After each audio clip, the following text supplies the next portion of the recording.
Sur la ceinture de feu du Pacifique, il est incontestablement l'un des plus beaux de tous les volcans. Dans l'est de l'Indonésie, Kelimutu possède en son cœur un décor unique, 3 cratères dans lesquels des lacs se sont formés au gré d'éruptions successives. Leur couleur varie avec le temps et les saisons. Un splendide colosse encore actif. Allez, c'est parti. Que ce couple de touristes est venu admirer. L'ascension commence toujours à scooter. 30 minutes de route. Je crois qu'on est presque arrivé. Avant la dernière étape, à pied. Jessica Mason et Gary Newman sont australiens. Pour pouvoir observer le volcan sous sa plus belle lumière, ils voulaient partir avant l'aube. Je me demande si on pourra voir le sommet. Au cours de la montée, le soleil se lève et les paysages se dévoilent. Dernière marche jusqu'à la cime, à 1640 mètres d'altitude. J'avais vu plein de photos, mais je dois dire que là, c'est plus beau que ce que j'imaginais.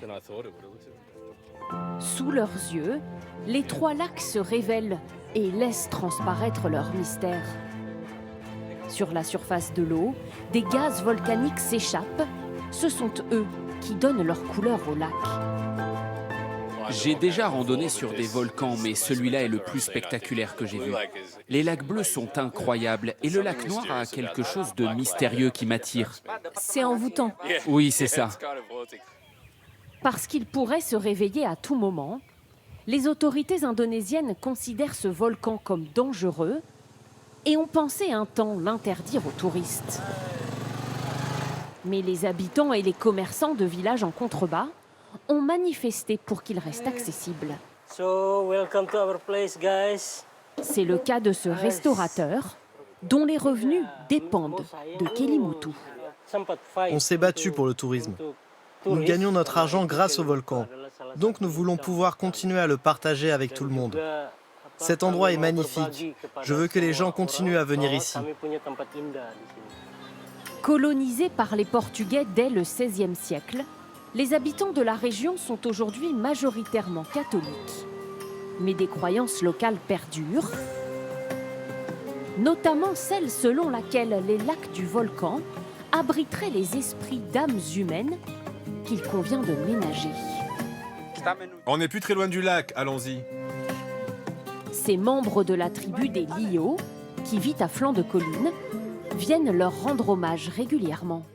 À tous nos ancêtres disparus, laissez-nous vous donner ces quelques offrandes. À quelques dizaines de mètres des cratères, ils déposent sur cet autel du riz, des œufs, censés apaiser les âmes présentes dans le lac.